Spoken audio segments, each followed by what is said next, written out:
Las pirámides de Egipto. En el interior de la famosa pirámide de Keops, situada en Giza, una serie de misteriosos corredores conducen a través de la montaña de piedra. Pasando por una impresionante galería, el pasillo principal termina en una cámara forrada de granito en lo más profundo de la enorme estructura. Denominada Cámara del Rey, muchos eruditos opinan que esta fue la última morada del gran Keops. ¿Pero fue así? Durante siglos, estas extraordinarias edificaciones han inspirado una constante fascinación en personas de todo el mundo. Muchas generaciones han querido verlas, estudiarlas y desvelar sus antiquísimos secretos, tales como por qué y cuál fue la técnica exacta de su construcción. Sin embargo, pese al gran empeño de los investigadores, la solución a muchos de los enigmas que rodean las pirámides todavía no se ha hallado. La falta de datos concretos sobre los antiguos emplazamientos egipcios ha complicado el problema. Incluso el empleo de los medios técnicos más modernos no ha conseguido desvelar todos los misterios. Recientemente, no obstante, se han elaborado nuevas teorías que cuestionan varios de los conceptos clave generalmente aceptados sobre las pirámides y que puede que ello ayude a resolver algunos de los enigmas en torno a estas magníficas edificaciones.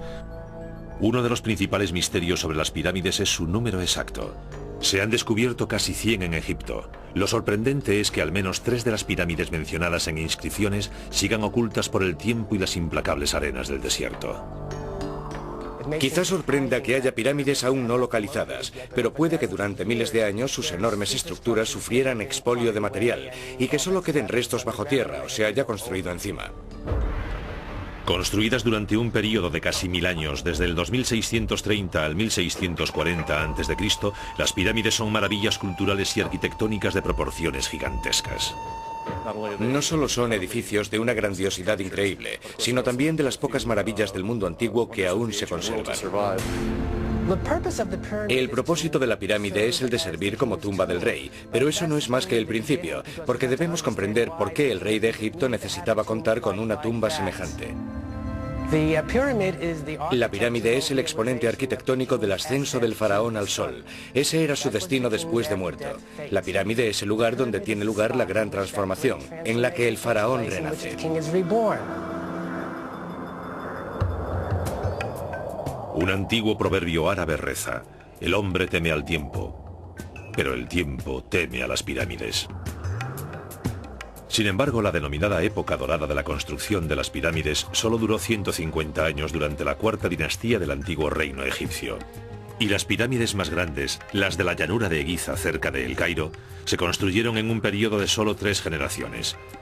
Extraordinarios logros arquitectónicos, las pirámides también fueron piezas claves de instalaciones a menudo muy extensas que incluían templos y tumbas más pequeñas denominadas necrópolis. La palabra necrópolis significa ciudad de los difuntos, así que la pirámide en sí misma solo es un monumento que cubre la tumba del faraón. Anexo a la pirámide hay un templo, después una larga avenida que conduce al valle, donde hay otro templo. En este templo se hacen ofrendas ante la estatua del rey y hay gran cantidad de personal que se dedica a cuidar las instalaciones.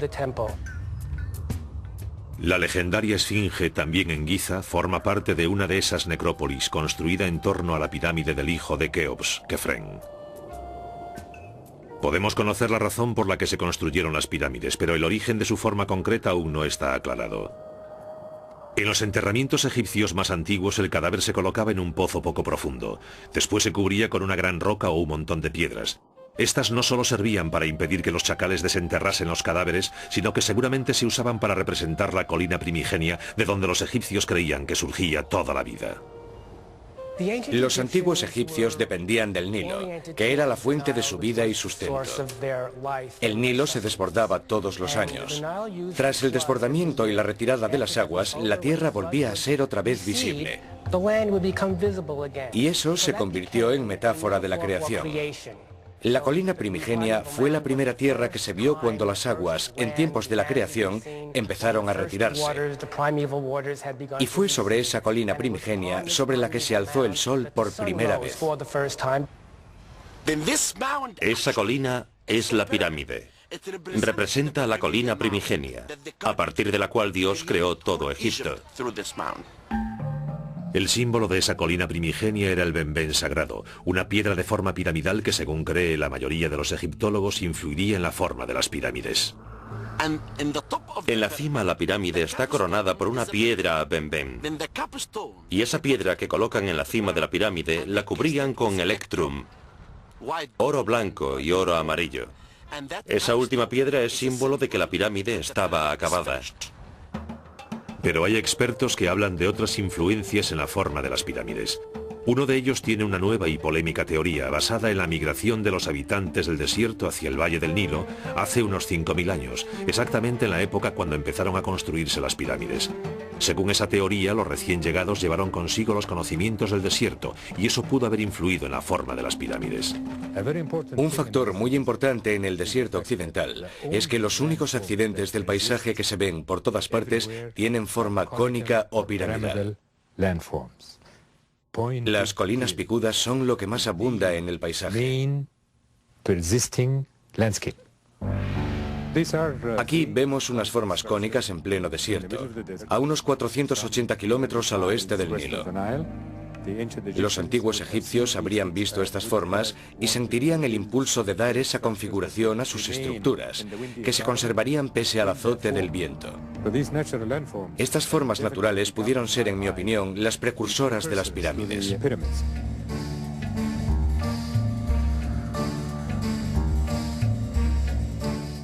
Pero antes de construir las pirámides propiamente dichas, las tumbas egipcias pasaron por otra fase de desarrollo, la mastaba. Eran estructuras bajas y trapezoidales, con laterales inclinados y techo plano. Hechas de ladrillos de barro, quizás derivaron de las tumbas que imitaban a la colina primigenia. El término árabe mastaba significa banco, aunque son mayores que cualquier banco, pero mastaba es la palabra que denomina la superestructura de una tumba privada. La tumba egipcia en realidad consta de dos partes. Hay una bajo tierra, que es la cámara mortuoria, y está la parte sobre la superficie, que podía practicarse en una colina o ser un monumento construido, como la mastaba. Con las mastabas los egipcios dieron los primeros pasos hacia la pirámide clásica. La siguiente etapa llegó en torno al 2630 a.C., durante la tercera dinastía, bajo el reinado del faraón Zoser, cuando el arquitecto de Zoser, Imhotep, empezó a construir la famosa pirámide escalonada de Saqqara. En la tercera dinastía, precedente de la cuarta, hubo un arquitecto genial llamado Imhotep. Él inició una revolución arquitectónica, pasando de construir con ladrillos de barro a la piedra caliza. Y a él le debemos la denominada pirámide escalonada, una mastaba sobre otra, hasta alcanzar 6 mastabas. Constituyó una revolución. Con casi 60 metros de altura y una base que mide 120 por 108 metros, muchos expertos creen que la pirámide escalonada es la mayor edificación de la historia construida completamente de piedra y la primera pirámide de cualquier tipo construida en Egipto. Imhotep sigue siendo uno de los pocos supervisores de pirámides cuyo nombre aún se conoce, pero no así el modo exacto del diseño y planificación de la estructura. Tenemos papiros de épocas posteriores con instrucciones para la construcción de un templo. Sabían por adelantado cuántas personas necesitarían, cuánta comida tendrían que llevar al lugar y cuántas piedras serían necesarias. O sea que seguramente habría planos similares para todas las pirámides, pero por desgracia no los tenemos. Con todo, sí sabemos de qué modo trabajaban los obreros. Para mover las piedras utilizaban palancas, tornos y cuerdas, normalmente tiradas por grupos de hombres que cantaban animándose al 1, 2, 3, tirad, por ejemplo. Para cortar la piedra usaban cinceles de cobre, que son más endebles que los modernos de hierro, pero la piedra caliza es blanda. Por supuesto que da mucho trabajo, pero tenían personal suficiente para hacerlo. El resultado es un monumento de tanta precisión como grandiosidad. Pese a la extraordinaria simetría de la estructura final, las investigaciones arqueológicas han demostrado que Imhotep al principio no planeó que la estructura fuese escalonada. Empezó con la mastaba, después construyó otra mayor, y luego empezó a poner una sobre otra, como si fuese una escalera hacia el cielo. Seguimos sin saber por qué se fue ampliando la pirámide escalonada. Aunque la pirámide escalonada era un monumento impresionante, pocos faraones posteriores la copiaron.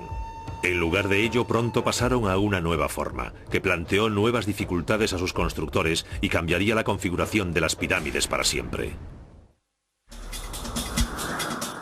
Medio siglo después de que el faraón Zoser construyese la pirámide escalonada, en el 2630 a.C., el faraón Snefru llegó al trono de Egipto. Se convertiría en el mayor constructor de la historia del país. Insatisfecho con sus propias construcciones, Snefru erigió nada menos que 3 enormes pirámides durante un reinado que pudo durar unos 50 años. La primera fue la denominada Pirámide Derruida de Maidun, iniciada sobre el 2575 a.C. Durante su construcción, Snefru decidió cambiar la forma de esta pirámide varias veces. El motivo de ello se desconoce. Pero el modo de hacerlo sí se conoce con detalles. En un principio se construyó como pirámide escalonada y luego fue incrementando de tamaño. Después, el faraón Snefru, inventor de la verdadera pirámide, decidió añadirle 4 laterales lisos que se encontraban en un vértice superior.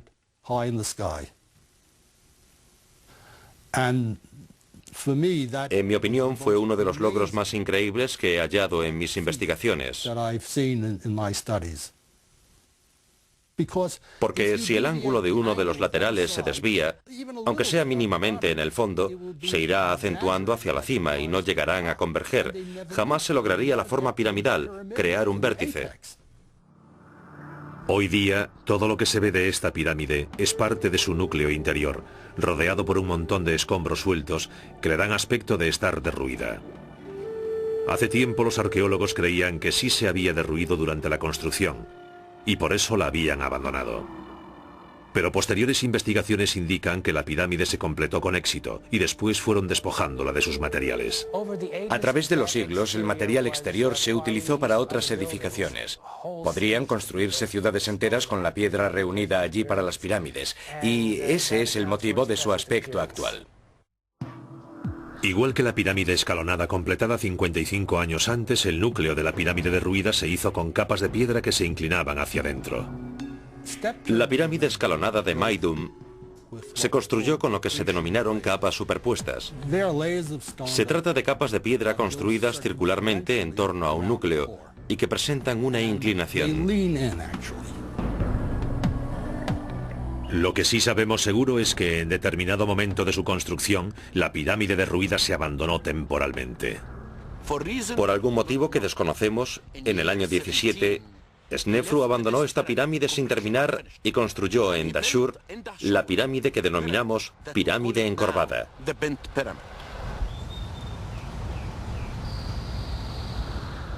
Esa pirámide sí está terminada. Empezaron con 54 grados y no pudieron continuar. Tuvieron que variar el ángulo. La encorvada fue la primera pirámide proyectada desde el principio para contar con laterales lisos. Parte de la razón por la que hoy conserva ese aspecto es que, al contrario que casi todas las demás pirámides, gran parte de las piedras del enlucido exterior siguen en su sitio. Con una base de 222 metros cuadrados y una altura de 104 metros, la pirámide encorvada es mucho mayor que la derruida y la escalonada. Con todo, poco después de iniciada la construcción, surgieron problemas que aún pueden apreciarse en la estructura hoy día. Fueron levantando la construcción y descubrieron que empezaban a formarse grietas, internas y externas. Así que a media construcción cambiaron el ángulo de inclinación de los laterales. El problema era que la pirámide estaba construida sobre subsuelo de arcilla, que no podía soportar el peso de la pirámide, y ese era el motivo de las grietas, pero por entonces no lo sabían. También se cambió el método de aplicación de la mampostería en la parte superior de la pirámide.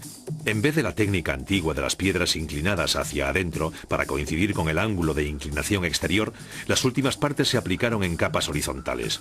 Ese método no solo era más sencillo de aplicar para los operarios y albañiles que construían la pirámide, sino que también daba mayor estabilidad a la estructura. Con estas lecciones de ingeniería aprendidas, Snefru emprendió la construcción de una nueva pirámide, que aún hoy se considera la más hermosa y perfecta de todas, la pirámide roja. Se desplazaron justo 1 kilómetro hacia el norte y construyeron la enorme edificación que tenemos detrás, denominada pirámide roja, debido a su aspecto, que se aprecia mejor a la luz de la mañana, cuando todas esas piedras adquieren tonalidad rojiza.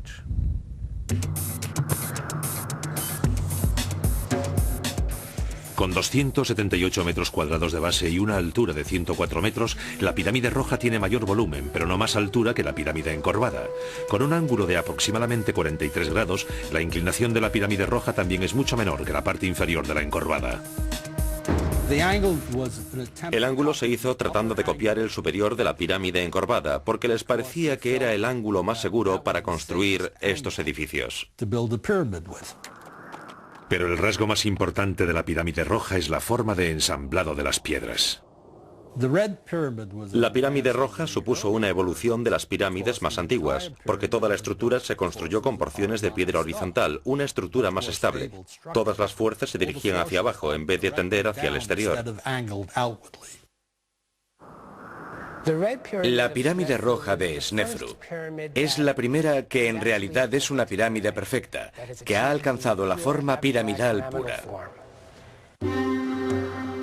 Nadie sabe exactamente por qué construyó Snefru esta pirámide, pero los arqueólogos suponen que quiso que su morada final fuese la expresión perfecta de la pirámide, y desde luego la pirámide roja lo es.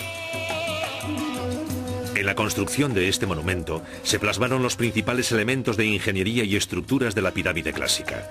Todo estaba dispuesto para que el hijo de Snefru, Keops, construyese la más grandiosa de todas las pirámides. Cerca de la ciudad moderna de El Cairo se halla la concentración de pirámides más impresionante del mundo, las de las llanuras de Giza. Entre ellas están las mayores, la Gran Pirámide de Keops, iniciada sobre el 2551 a.C., la pirámide del hijo de Keops, Kefren, la del nieto de Keops, Micerinos, varias pirámides más pequeñas denominadas pirámides de las reinas, y la legendaria Esfinge. La llanura de Giza poseía características únicas para la construcción de pirámides. Posee piedra caliza de la mejor calidad. Está a 90 metros por encima del nivel del mar. Es un lugar perfecto. Allí hay piedra de calidad óptima y ese tipo de material no existía en ningún otro lugar.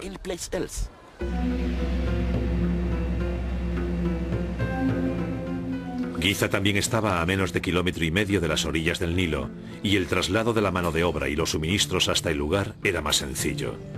El Nilo era la mayor vía de comunicación en el antiguo Egipto. No había carreteras preparadas, así que el río era fundamental. La piedra se transportaba por el río en grandes barcazas, no solo la caliza de una de las orillas del río hasta la otra orilla, sino también granito de lugares a cientos de kilómetros al sur. Antes de que pudiese empezar la construcción de la Gran Pirámide, sus constructores tuvieron que idear un modo de allanar por completo la base. Muchos egiptólogos creen que emplearon agua para ello. Primero se excavaba una zanja poco honda alrededor del lugar, y después se llenaba de agua. Puesto que la superficie del agua tendría exactamente la misma altura en todas las partes de la zanja, los egipcios solo tenían que allanar la parte de tierra hasta el nivel del agua. Pero no todo el mundo cree que este fuera el método empleado en la Gran Pirámide. Martin Eisler es escultor y lleva unos 30 años estudiando las técnicas de construcción egipcias. Ha elaborado varias teorías polémicas sobre la construcción de las pirámides, basadas en décadas de minuciosa investigación y observación. No creo en absoluto que la Gran Pirámide la allanaran aplicando el método del agua. Creo que lo hicieron mediante algo no más complejo que este instrumento, llamado nivel escuadra. Se trata de un ángulo, como se ve, con dos lados y una plomada que pende del vértice. Hay una marca en el centro que indica cuándo está nivelado el objeto. Se nivela una pequeña zona con esto y se instalan dos postes separados unos metros y se coloca una tabla sobre esos postes. Podría cogerse otro poste de igual altura que los dos primeros y colocarlo a cierta distancia. Usando la tabla horizontal como referencia, podrían quitarse capas de terreno hasta que ese tercer poste estuviese al nivel de los dos primeros instalados en la pequeña área despejada, que puede denominarse área de nivelado. El proceso podía repetirse hasta que toda la base de la pirámide quedaba nivelada. No obstante, aunque los expertos no coinciden en los métodos usados para nivelar la Gran Pirámide, todos admiten que los resultados fueron extraordinarios. Hicieron una labor estupenda en el nivelado de la Gran Pirámide. Hay menos de 3 centímetros de desvío desde la esquina norte hasta la sur. lo cual es un logro extraordinario. La siguiente etapa fue hacer la base. Algo muy importante porque la orientación de la pirámide era vital por motivos religiosos.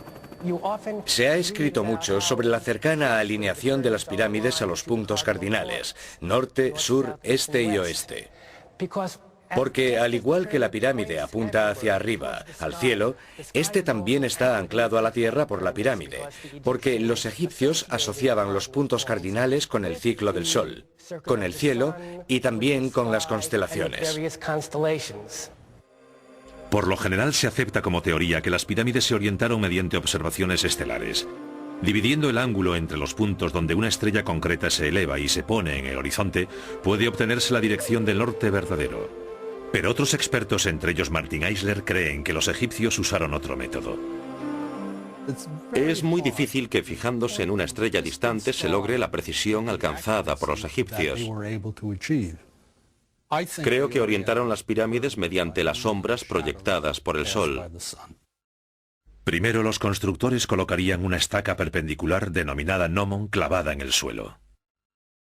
Cuando los ángulos iguales y opuestos del Sol proyectan sombras sobre un gnomon, la división de ese ángulo proporciona la dirección norte-sur. Fuese cual fuese el método, la Gran Pirámide fue alineada casi a la perfección. Sus laterales tienen una variación de menos de una 1/15 parte de un grado respecto a los puntos cardinales. Las demás medidas eran igual de precisas. Cada lado mide 227 metros, con una discrepancia de solo 10 centímetros por lado. Con objeto de construir esta gigantesca pirámide, los egipcios se enfrentaron a un problema de similar envergadura en cuanto a gestión de los recursos humanos. Contrariamente a lo que suele creerse, el trabajo no lo realizaron cientos de miles de esclavos, sino campesinos reclutados que integraban cuadrillas, es decir, campesinos que trabajaban para el Estado, seguramente para pagar los impuestos. Reclutan campesinos en todo Egipto. Los concentran en un lugar concreto, por ejemplo Giza, y allí trabajan en cuadrillas organizadas, dirigidas por expertos albañiles y arquitectos, para construir la Gran Pirámide, que se convierte en símbolo de identidad nacional. Los obreros vivían y morían en una ciudad creada para ellos en el lugar, que fue descubierta y excavada a principios de los años 90. Basados en los indicios descubiertos acerca de la extensión de la ciudad de los obreros, creemos que solo 20.000 hombres tomaron parte en la construcción de la pirámide. Se cree que había obreros permanentes, que podían ser unos 6.000. Y son los que hacen estatuas, los encargados de labores técnicas, dibujantes y cosas por el estilo. Pero los obreros que movían las piedras podían ser unos 15.000 y trabajaban por turnos, los sustituían cada 3 meses. Esos obreros se distribuían en unidades más pequeñas denominadas equipos. Un equipo constaba de 2.000 hombres y después cada equipo se dividía en 2 grupos. Cada uno constaba de 1.000 hombres. Cada grupo tenía un nombre, como por ejemplo los amigos de Keops, y cada grupo tenía un capataz. Dividían cada grupo en 5 filas. Fila es un término griego que significa tribu o grupo. Cada una constaba de 200 obreros y tenían nombres como por ejemplo los grandes, los verdes. Después a su vez se dividían en pequeñas unidades de unos 12 obreros. Cerca de las dependencias de los obreros también se descubrió su cementerio. Una de las tumbas de los capataces incluso se hizo en forma de pequeña pirámide, que cuenta también con pasillo y cámara funeraria. Los capataces tenían una vida relativamente larga, pero los obreros comunes que morían en el lugar de construcción solían ser muy jóvenes. Los obreros solían tener entre 30 y 35 años.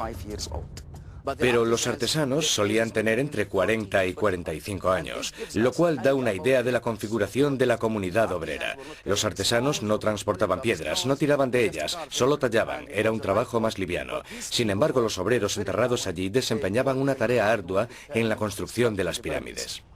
Del suministro de obreros se encargaba un ejército de mercaderes que transportaba su mercancía a Giza en barco. Asimismo, para alimentarlos hay que crear áreas de cultivo y para ello hay que roturar nuevas zonas. Hay que crear un método de transporte para llevar los productos, los alimentos hasta Giza, almacenarlos y redistribuirlos. Pero los inmensos proyectos como la Gran Pirámide tuvieron repercusiones mayores que el de la simple construcción de una tumba para un rey. En cierto modo, puede decirse que el proyecto de la Gran Pirámide construyó el Estado egipcio, debido a la enorme cantidad de organización que se hizo necesaria. Fue como el proyecto Apolo del pasado. Tener a todos aquellos obreros trabajando para ellos les haría sentirse grandes. Desde entonces, Egipto se convirtió en un gran país. Sería ese contingente el que completaría el mayor proyecto de ingeniería ejecutado en la historia del hombre.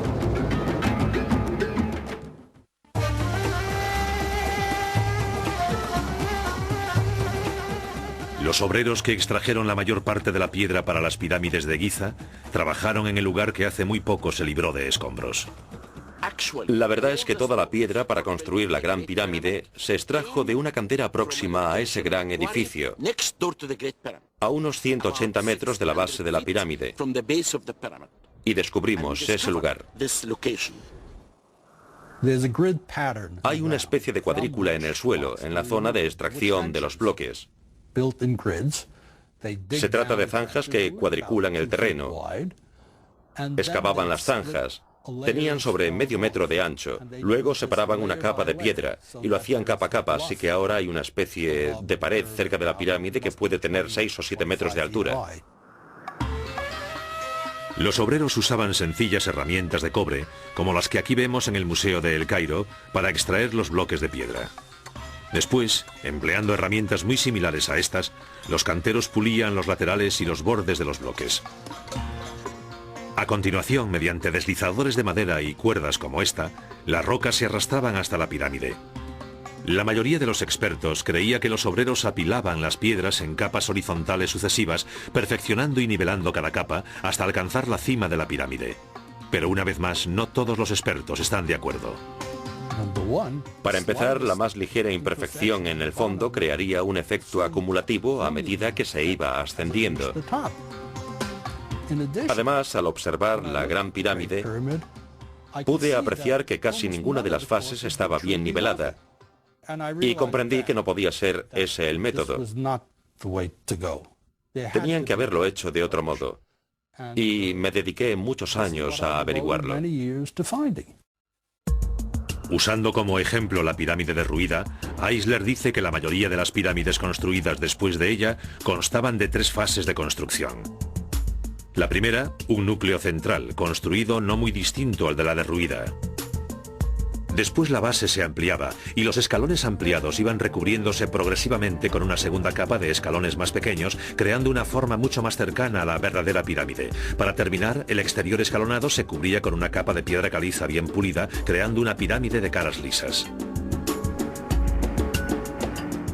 Como la Gran Pirámide conserva gran parte de la piedra original, es imposible saber si en su construcción se empleó ese método de 3 pasos. Pero como prueba para esa teoría, Eisler apunta a una serie de pirámides más pequeñas denominadas pirámides de las reinas, situadas ante las grandes pirámides de Giza y construidas sobre la misma época. Los restos muestran un núcleo de escalones amplios, que luego cubrieron con lo que denominamos piedras de asentamiento, que eran bloques más pequeños y aportaban forma más piramidal al conjunto.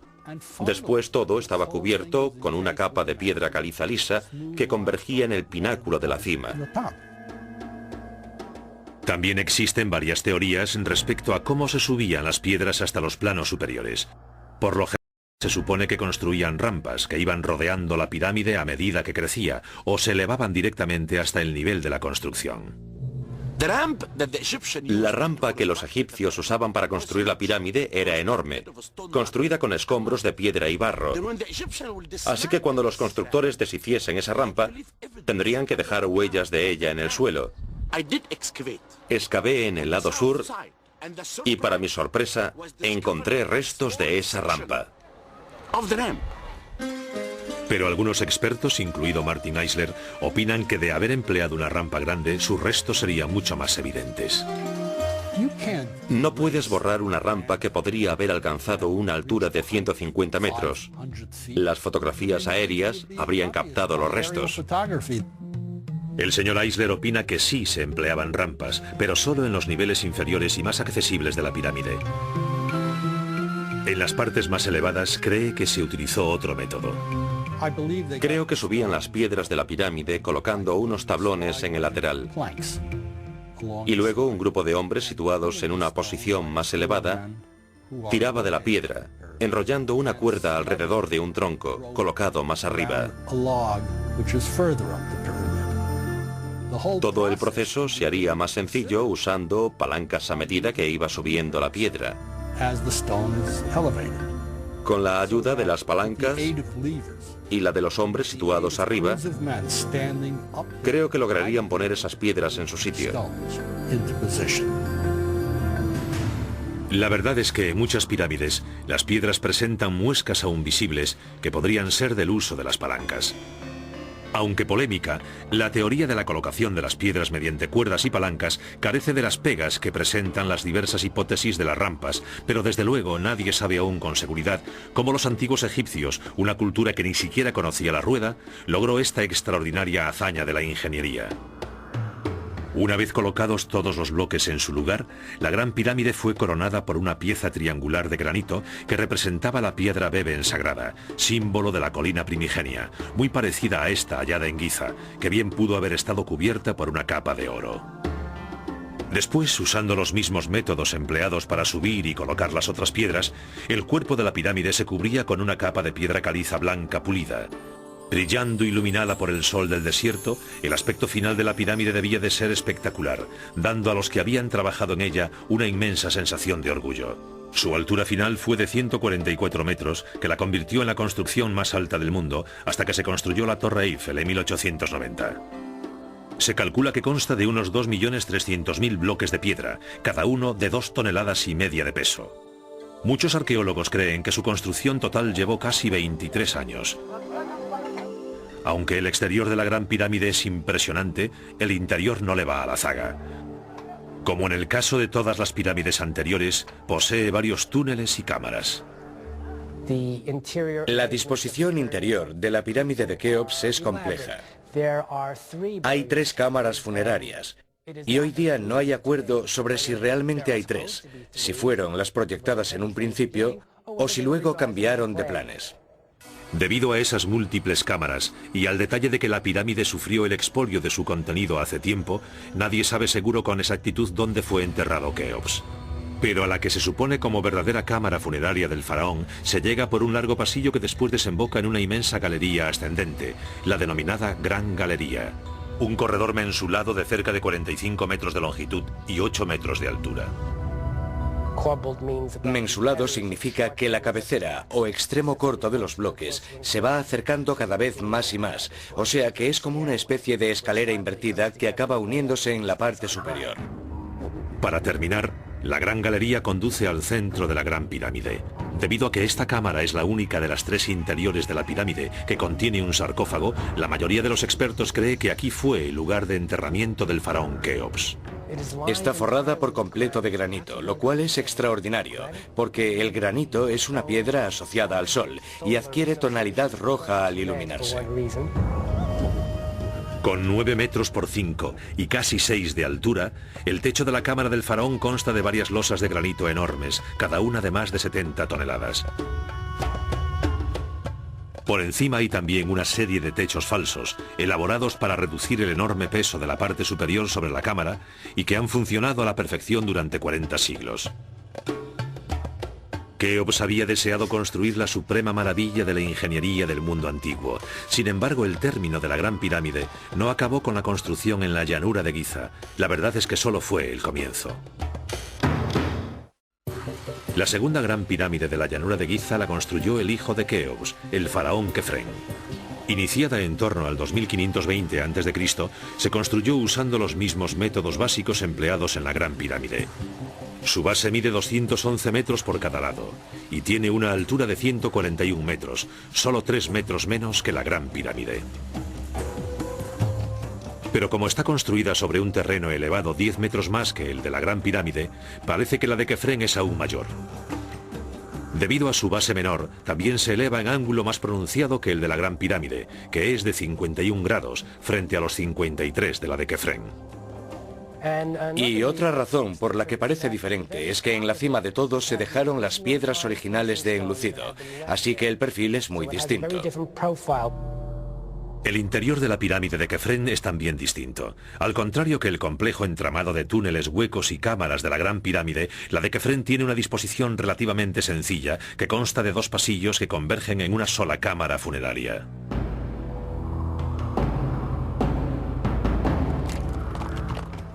La colosal estatua que tengo detrás representa a Micerinos, o Menkaura, que construyó la tercera pirámide y el complejo anexo en la necrópolis de Giza. Con una base de 100 metros por 102, la pirámide de Micerinos cuenta con una altura de 64 metros, en un ángulo de poco más de 51 grados, lo cual la hace considerablemente menor que la pirámide de Kefren. También posee menos de una décima parte de la masa estructural de la Gran Pirámide. Pero solo se ve pequeña comparada con las otras dos, porque la pirámide de Micerinos es enorme, tan grande como la pirámide escalonada. La de Micerinos se distingue por tener los niveles inferiores cubiertos de granito en vez de piedra caliza, así que sería mucho más colorida.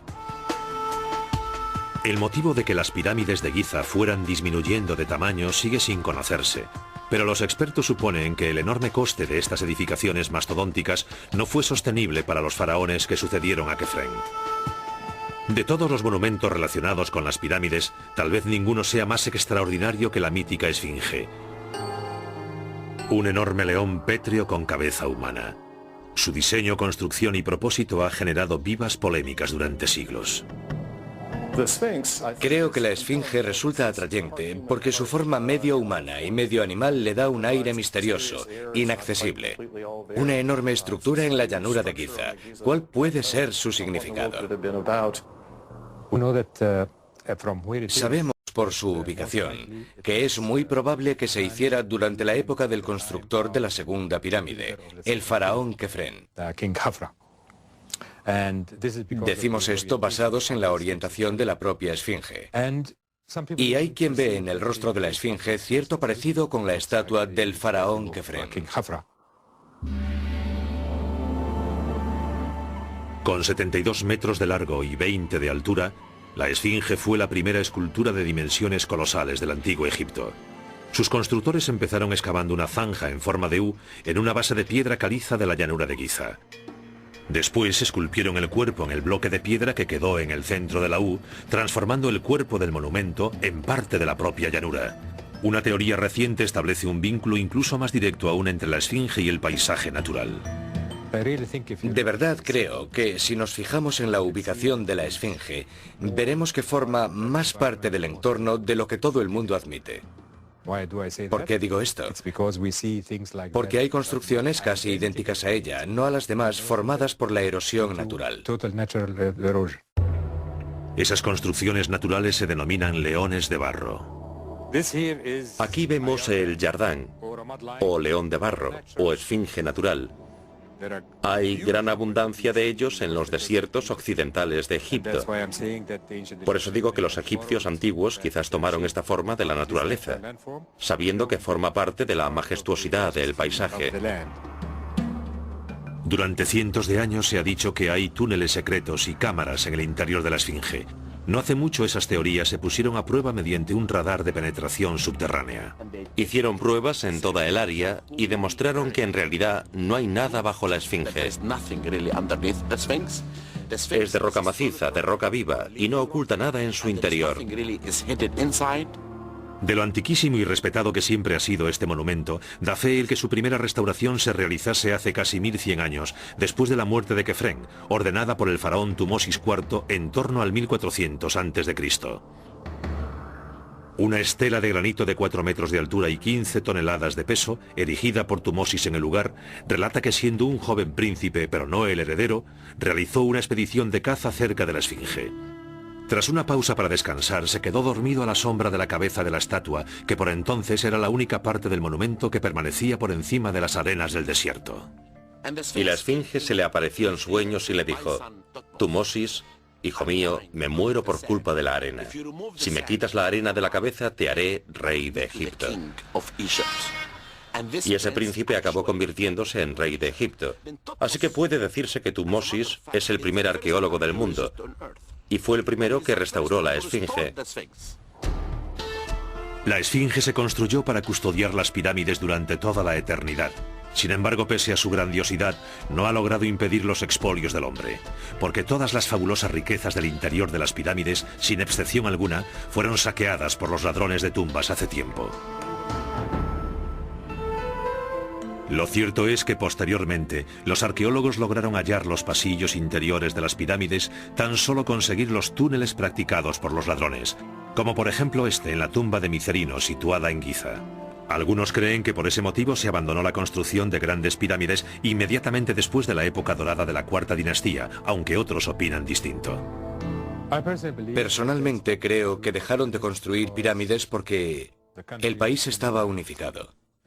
Ya que si admitimos que Keops logró crear con su pirámide un sentimiento de orgullo y el surgimiento de un gran pueblo, a partir de entonces no serían más que tumbas y no resultaría práctico. O sea, que empezarían a hacerlas más pequeñas. El interés pasó del tamaño de la pirámide a la creación de instalaciones anexas a la pirámide.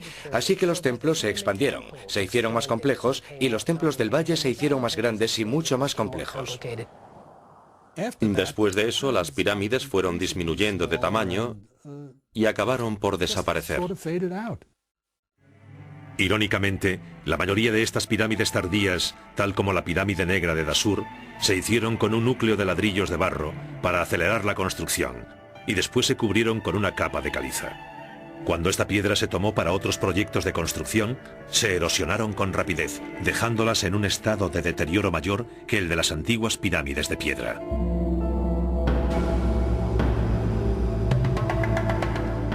Pese al largo tiempo de conservación de las pirámides y a lo mucho que se han estudiado, las nuevas investigaciones prometen desvelar más datos aún sobre sus antiguos misterios. Se están elaborando nuevas técnicas de análisis e investigación que podrán aplicarse, y constantemente descubrimos nuevos datos gracias a ellas, así que el estudio de las pirámides nunca se acaba. Con todo, mientras se comprueban las nuevas teorías y se descartan las antiguas, las pirámides siguen conservando un aura que nos atrae. Recuerdo que cuando vi por primera vez las pirámides era un estudiante recién licenciado. Vine aquí a investigar y nuestro avión pasó sobre ellas. Las vi desde el aire y se me saltaron las lágrimas. Estoy seguro de que se sabrá más, porque como siempre digo, nunca sabes cuántos secretos pueden esconder las arenas de Egipto. Hay secretos de las pirámides que quizás sigan ocultos dentro de sus cámaras de piedra hasta que sucumban al paso del tiempo. Pero aunque los nuevos conocimientos arrojen luz sobre los antiguos misterios, las pirámides de Egipto seguirán siendo monumentos eternos, no solo de una era pasada, sino de la ambición ilimitada y el ingenio de la humanidad.